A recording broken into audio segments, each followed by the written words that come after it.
Hi everyone, it's Ian here from Crack Maths and welcome to tutorial 67 on how to fill in the missing information in a two-way table. Okay, so we briefly looked at two-way tables for probability, and what we're going to do here is we're just going to look at how we fill these tables in. So the best way to do this is just to start with an example. So here we go. If we look at the screen, I've got question 1 and it is a two-way table for people's ages and whether or not they like to run, swim, or cycle. We've got several bits of information here already. We can see that we've got 23 people between the age of 18 and 30 that like to run. We've got 67 people between the age of 18 and 30 that like to swim. 99 people that like to swim in total. There's 92 people that like to cycle in total. We've got 232 people in total, and there's 125 people between the ages of 30 and 40. These questions are actually quite fun, really. They're just a case of like working out the missing blanks. So I'm going to start with this total column at the end.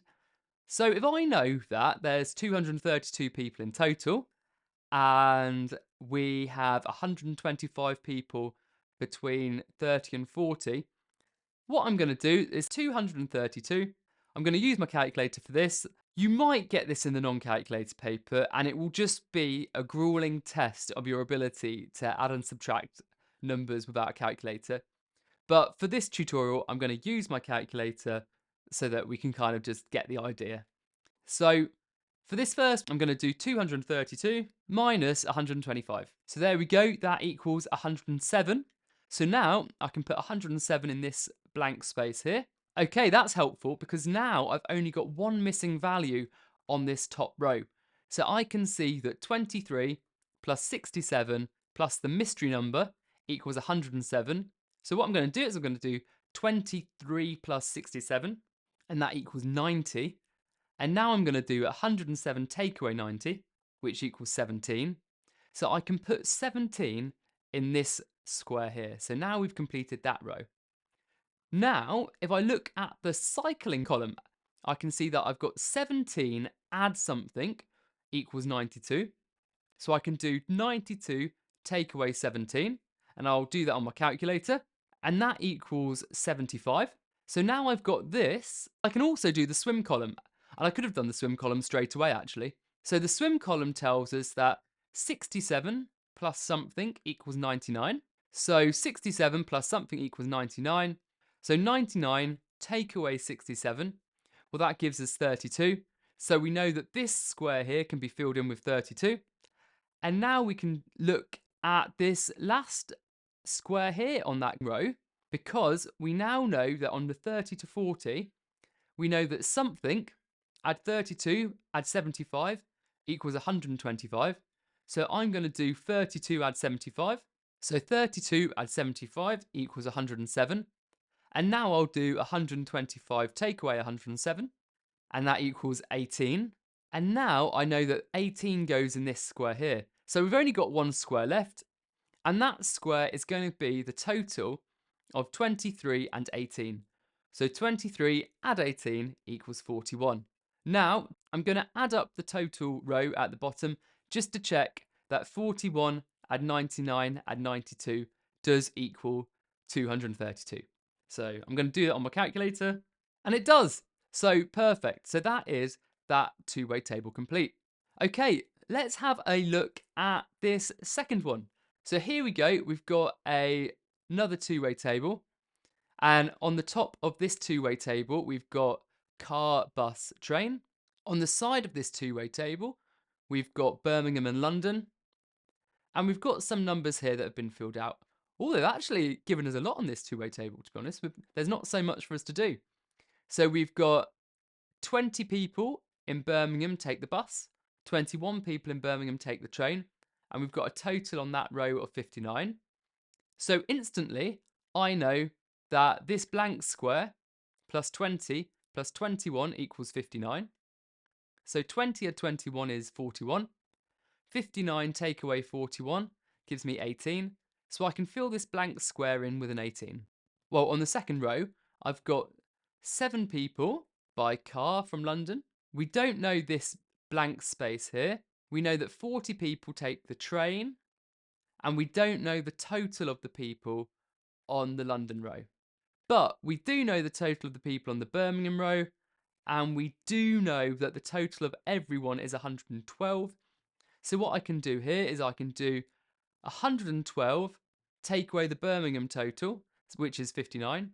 So 112, take away 59, gives me 73.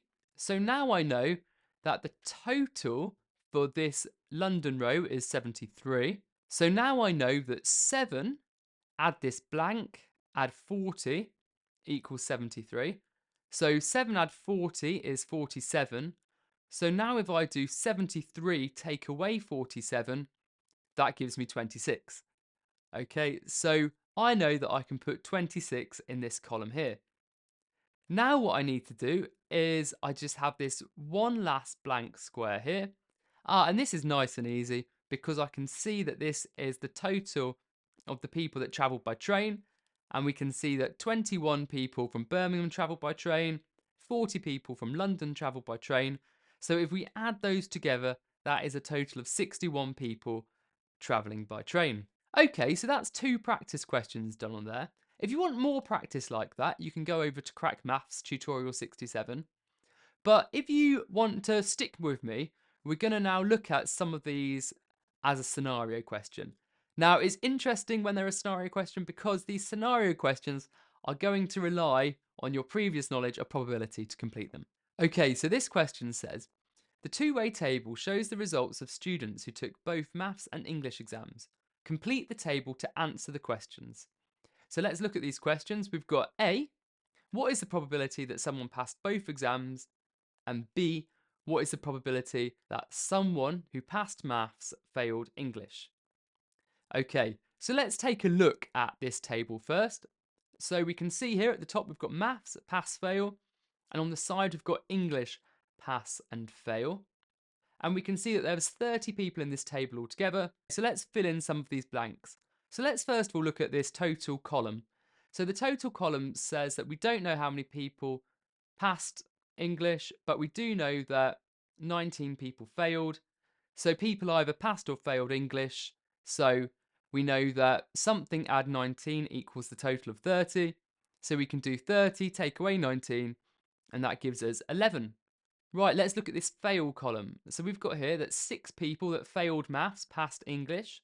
And in total, 16 people failed maths. So we know that 6 plus this blank equals 16.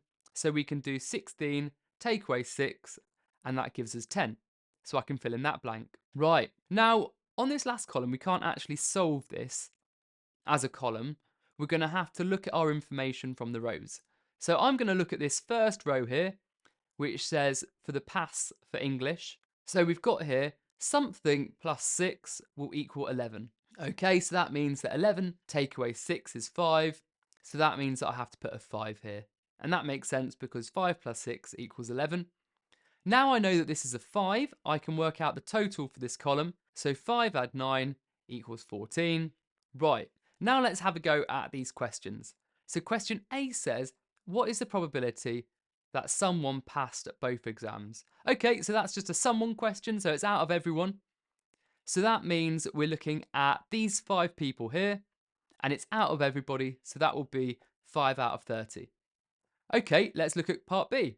Part B says, what is the probability that someone who passed maths failed English? Right, so for this time, we've got to look down the pass maths column. So we can see that there's 14 people that passed maths altogether. How many of these 14 failed English? Well, I can see that that's 9. So the probability that someone who passed maths failed English is 9 out of 14. And that's that. Okay, great. I'm going to leave it there and I'm going to let you have a go at these questions yourself. This has been tutorial 67. So make sure you visit crackmaths.co.uk to have a go, and I will catch you in the next tutorial. So long.